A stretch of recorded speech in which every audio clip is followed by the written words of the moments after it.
ಅಲ್ಲ, ರೈತನೇ ಈ ರಾಷ್ಟ್ರದ ಬೆನ್ನೆಲುಬು ಎಂದು ಆ ಸರ್ಕಾರವೇ ಈ ರೈತನನ್ನ ಕೀಳಾಗಿ ಕಾಣುತ್ತಿರುವಾಗ ನಾವೇಕೆ ಇವರನ್ನು ಉಪ್ಪರಿಗೆ ಮೇಲೆ ಕುಳ್ಳಿರಿಸಬೇಕು? ಹೆಜ್ಜೆ ಹೆಜ್ಜೆಗೂ ನಾವು ಕೊಡುತ್ತಿರುವ ಹಿಂಸೆಯನ್ನು ತಾಳಲಾರದೆ ತಮ್ಮ ಇಡೀ ಸರ್ವ ಆಸ್ತಿಯನ್ನು ನಮಗೆ ಬರೆದುಕೊಟ್ಟು ಇಡೀ ಊರನ್ನೇ ಖಾಲಿ ಮಾಡಬೇಕು ಈ ಬಡ್ಡಿ ಮಕ್ಕಳು ಅಂದಾಗ ನಾವು ಈ ಪಟ್ಟ ಈ ಶ್ರಮಕ್ಕೆ ಬೆಲೆ ಸಿಗುವುದು?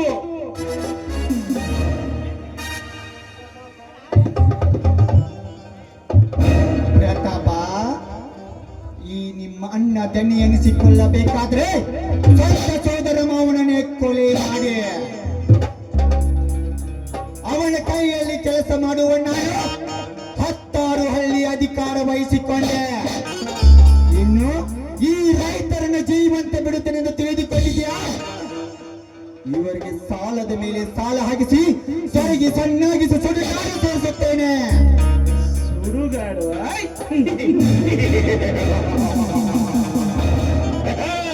ಸುಡುಗಾಡು ಸೇರಬೇಕಲ್ಲ, ಈ ಬಡ ರೈತರು ಸುಡುಗಾಡು ಸೇರಬೇಕು. ಈ ಬಲಿಗಳು ಕೊಡುವ ಧರ್ಮದ ಏಟು ಈ ಸೂರ್ಯ ಚಂದ್ರ ಇರುವವರೆಗೂ ನೆನಪಿನಲ್ಲಿ ಇಡುವಂತಾಗಬೇಕು.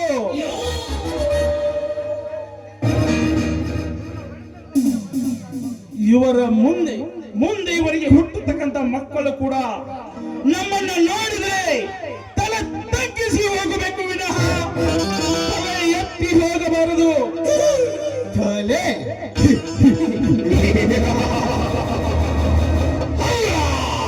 ಎತ್ತರ ಬಂದ ತಲೆಯನ್ನು ತೆಗೆದು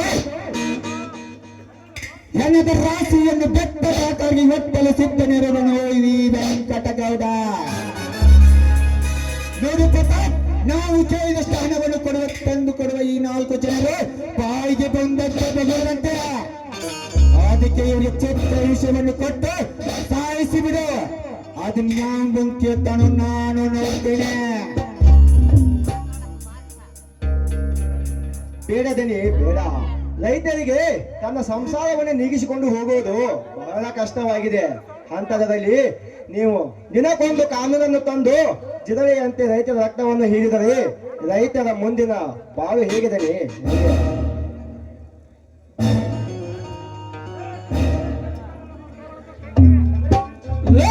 ತಿಪ್ಪೆ ತಿರ್ಕರಣ ಮಕ್ಕಳ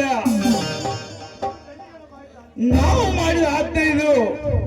ನಾವು ಕೇಳಿದಷ್ಟು ಹಣ ಕೊಡಬೇಕು ಒಂದು, ಇಲ್ಲ ಇಡೀ ನಿಮ್ಮ ಸರ್ವ ಆಸ್ತಿಯನ್ನು ನಮಗೆ ಬರೆದುಕೊಟ್ಟು ಇಡೀ ಈ ಊರನ್ನೇ ಖಾಲಿ ಮಾಡಬೇಕು.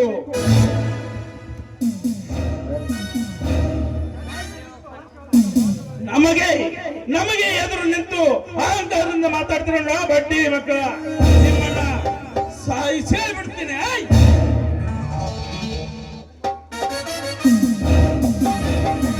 ಪ್ರತಾಪ, ದೇಶಕ್ಕೆ ಅನ್ನ ಹಾಕ ರೈತರ ಮೇಲೆ ಇನ್ನೊಂದು ಸಾರಿ ಕೈ ಎತ್ತಿದೆ ಆದ್ರೆ ನಿನ್ನ ಕೈಯನ್ನು ಕತ್ತರಿಸಿ ಹಾಕಿಬಿಡುವ. ಏ ರುದ್ರ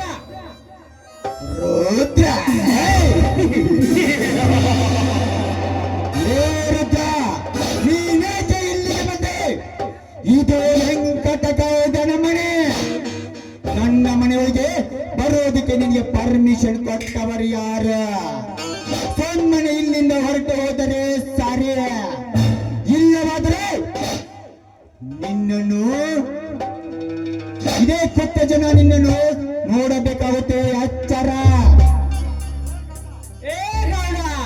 ಈ ರುದ್ರನ ಹೆಣ ರುದ್ರು ಚಿಂತೆ ಇಲ್ಲ. ನಿಮ್ಮಲ್ಲಿ ಇರತಕ್ಕಂತ ಮದುವೆ ಎಂಬ ಮದ್ದಾನೆಯನ್ನು ಹೊಡೆದು ಓಡಿಸಿ ಪರರ ಐಶ್ವರ್ಯನ್ನು ಹೊಡೆದು ಅಹಂಕಾರದಿಂದ ಮಾತನಾಡುತ್ತಿರುವ ನಿಮ್ಮ ಗರ್ವವನ್ನು ಮುರಿದು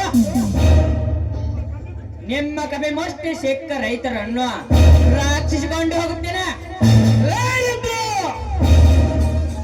ನಿನಗೆ ಧೈರ್ಯ ಇದ್ರೆ ನೇರವಾಗಿ ಪ್ರತಾಪ್ ಸಿಂಹನ ಎದುರು ಬಾ. ನಿನಗೆ ತಮ್ಮ ಇದ್ರೆ ನನ್ನ ಎದುರಿಗೆ ತೊಡೆ ತಟ್ಟಿ ಬಾ.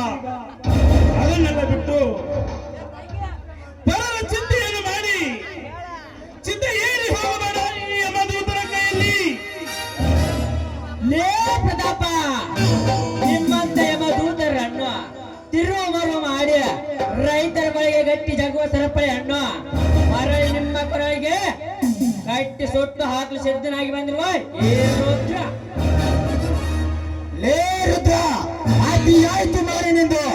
ಇನ್ನೊಂದು ಸಾರಿ ಮಾತನಾಡಿದ್ರೆ ಜಾಡಿಸಿ ಎದೆಗೆ ಒತ್ತೇನ. ಏನು ಬಡವ ಬಂದಿದಂತ ಬೊಗಳಿ ಹೋಗ್ತಾನಂತ ಕೈ ಬಿಟ್ಟರೆ ಈ ವೆಂಕಟಗಡನ್ನು ಸತ್ತು ಹಾಕೋದನ್ನ ಸಚ್ಚಿ ನಿನ್ನ ಮಾತನಾಡುತ್ತುವ ಕಚ್ಚ ಪ್ರತಾಪ್ ಕಟ್ಟಿ ಹಾಕೋ ಈ ಕಣ್ಣೇನ. ಅದ್ನ್ಯಾವ ಬಂಚೇತಾನೋ ನಾನು ನೋಡ್ತೀನಿ. ಏ ಕುಲಕರ್ಣಿ, ಕಟ್ಟಿ ಹಾಕುವ ಈ ರುದ್ರನನ್ನು.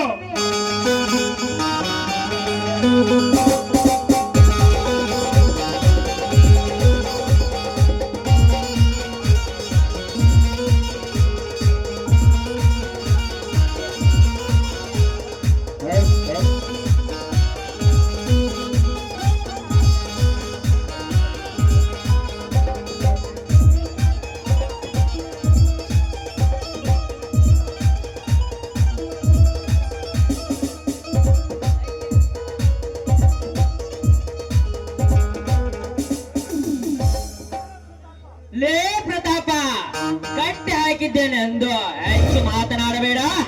ನಿಮ್ಮಂತ ದುಷ್ಟರ ವಿರುದ್ಧ ಹೋರಾಟ ಮಾಡಕ ರಾಯ ಬರ್ತಾನ. ರಾಯ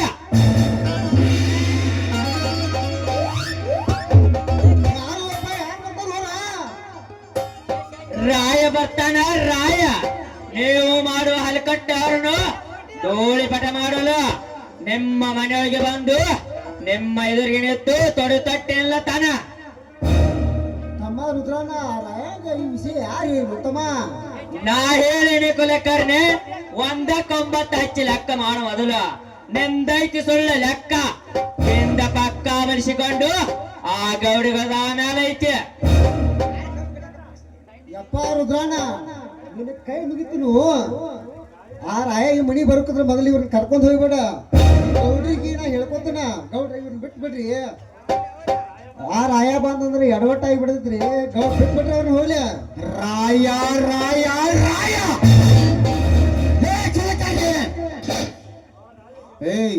ಆ ರಾಯನಲ್ಲಿ ಕೊಂದು ಹಚ್ಚಿದರೆ ಈ ವೆಂಕಟಗೌಡನ ಮನೆಯೊಳಗೆ ಬರೋದಕ್ಕಿಂತ ಮುಂಚೆ ಆ ರಾಯನ ದೇಹವನ್ನು ದೌಷ ಮಾಡಿ ಹೊಡಿಚಾಡಿದ್ರೆ ಬೋಧಿ ಸಹಿತ ಸಿಗಬಾರ್ದು. ಈ ಸಮಾಜದ ಜನರಿಗೆ ಆ ರೀತಿ ಮಾಡುತ್ತೇನೆ. ಯಾರ್ರಿ ಗೌಡ್ರ, ಅವ್ನ ಬಗ್ಗೆ ಗೊತ್ತಲ್ರಿನ. ಒಂದ್ ದಿವಸ ಕುಡಿದ ಸಂದೀಪದಲ್ರಿ ಅವ್ನ ಏತಿ ಜೊತೆ ಜಗಾಡಿ ಬಡದಾಡ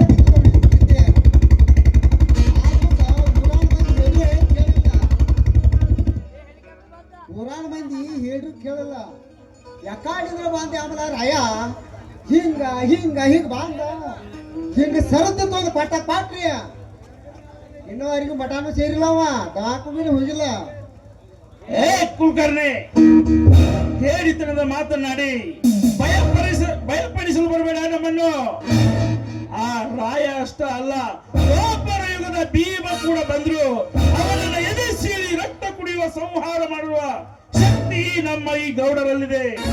ಅಂದಾಗ ಆ ರಾಯನ ಶಕ್ತಿ ನಮ್ಮ ಮುಂದೆ ಏನು ನಡೆಯಲ್ಲ.